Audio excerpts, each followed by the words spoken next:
Pemirsa, saya mungkin akan membacakan atau mengutip apa yang diunggah oleh Menko Polhukam Mahfud MD terkait dengan tragedi Kanjuruhan malam ini ataupun juga tragedi Kanjuruhan ini di akun Twitternya dari Pak Menko Polhukam. Yang disampaikan oleh Menko Polhukam adalah insya Allah malam ini Kapolri akan mengumumkan tersangka pelaku tindak pidana dan terduga pelanggaran etik dalam tragedi sepak bola Kanjuruhan Malang. Itu yang disampaikan oleh Pak Mahfud MD melalui akun Twitternya. Kita akan nantikan apakah betul apa yang disampaikan oleh Pak Mahfud MD ini. Tapi mungkin kita juga minta pandangan penutup dari Bang Ali Muchtar Ngabalin, mungkin karena sepertinya keterbatasan waktu juga Bang Ali hanya bisa terbatas untuk bisa bergabung dalam perbincangan ini. Apa poin-poin yang paling ditekankan oleh Pak Presiden Jokowi, termasuk juga apa upayanya Bang Ali agar 7 poin yang disampaikan tidak hanya sekedar pernyataan saja tapi betul-betul dilakukan, betul-betul ditindaklanjuti? Ya, Mbak Putri, terima kasih. Sekitar 2 menit lalu saya berkomunikasi dengan teman-teman di Kementerian Politik, Hukum, dan Keamanan seperti yang tadi Mbak Putri sampaikan. Insya Allah tidak dalam waktu yang tidak terlalu lama, sebentar nanti akan Bapak Kapolri akan mengungkapkan atau menyampaikan rilis tentang siapa-siapa yang tersangka. Artinya bahwa ini menunjukkan bahwa memang polisi bekerja dengan sangat cepat dan profesional, sehingga harapan dari apa yang tadi disampaikan oleh Bapak Presiden itu benar-benar malam ini akan segera disampaikan. Di samping memang ada tim independen, gabungan independen pencari fakta yang juga nanti akan bekerja dengan terus-menerus. Itu sebabnya tadi saya sampaikan bahwa memang ada waktu yang dikasih kesempatan oleh Bapak Presiden, tetapi Presiden menghendaki agar secepatnya, kemudian kalau sampai di mana siapa para tersangka dan bisa mendapatkan sanksi pidana yang nanti sebentar kalau tidak ada aral melintang akan disampaikan oleh Bapak Kapolri. Baik, Bang Ali Muchtar Ngabalin, terima kasih sudah meluangkan waktunya untuk bisa memberikan pandangannya mewakili pemerintah mengenai hal ini. Kita akan Wahyu dan teman-teman. Baik, kita akan tunggu nanti sesuai dengan untuk menjalankan sesuai dengan instruksi Presiden. Hal ini dibuka seterang-terangnya, sejujur-jujurnya kepada publik. Selamat malam. Wassalamualaikum warahmatullahi wabarakatuh.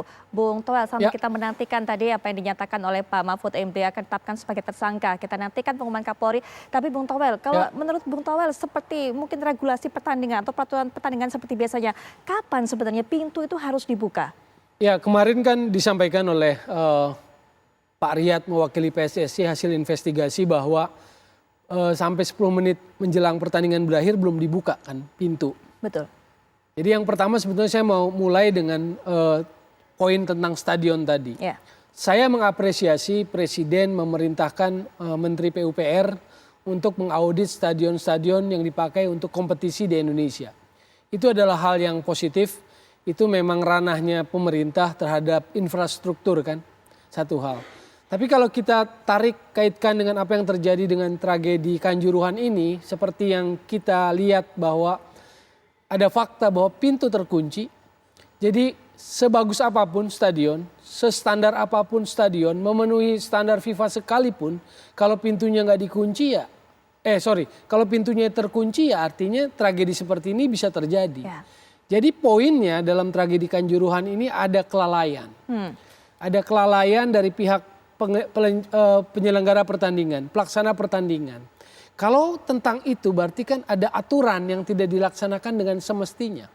Aturan pelaksanaan pertandingan yang tidak dilaksanakan semestinya kan itu. Poinnya, akar masalahnya berarti soal itu kan. Yeah. Satu. Yang kedua, ketika Bapak Presiden menyebutkan untuk mengaudit stadion-stadion yang dipakai untuk kompetisi di Indonesia, maka terkandung makna lain dalam konteks sepak bola.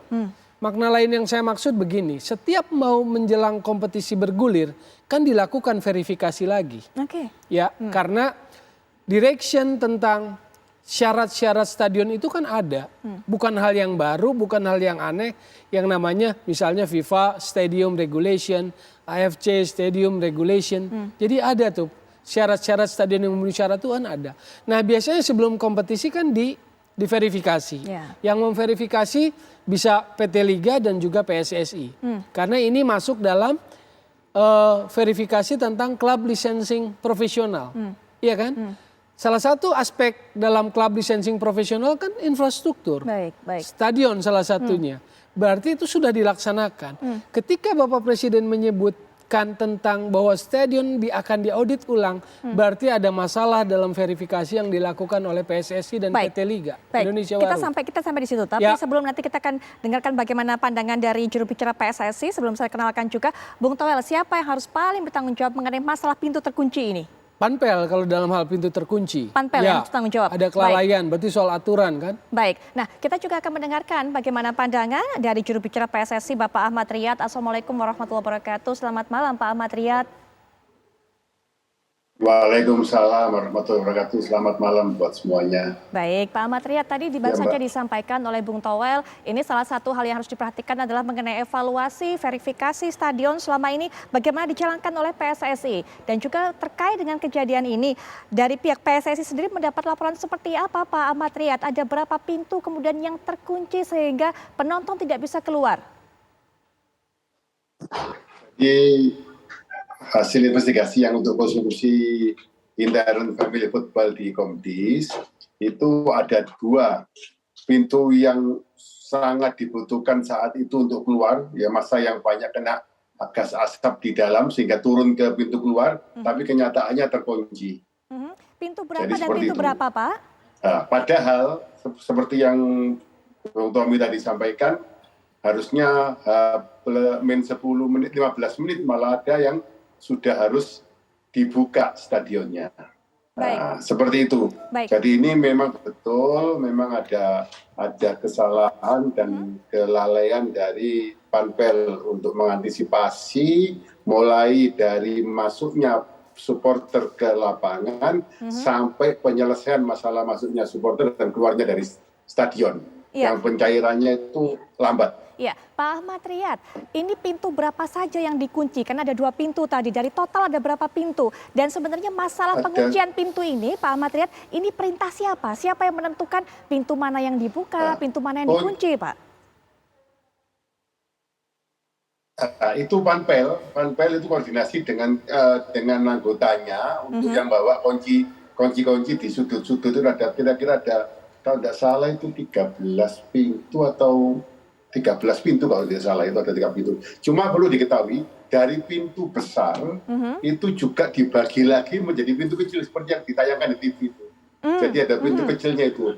Jadi ada yang sudah dibuka pun dengan berjubelnya seperti itu, ya sudah terjadi tenggorokan, mata, kulit dan pernapasan terganggu.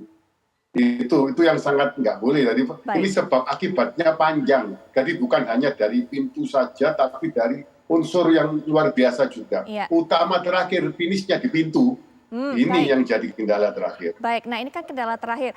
Pak Ahmad Riyad, ini kan sudah merupakan SOP Pak, sudah dilaksanakan di pertandingan-pertandingan sebelumnya bahwa 10 menit mungkin sampai 15 menit sebelum pertandingan usai, pintu-pintu itu sudah dibuka. Tapi pada malam hari itu kenapa ada yang berbeda Pak? Dari keterangan Panpel seperti apa Pak? Karena kan sepengetahuan kami, Komdis sudah memeriksa para anggota Panpel termasuk juga sudah menjatuhkan hukuman. Apa alasan mereka Pak sebenarnya?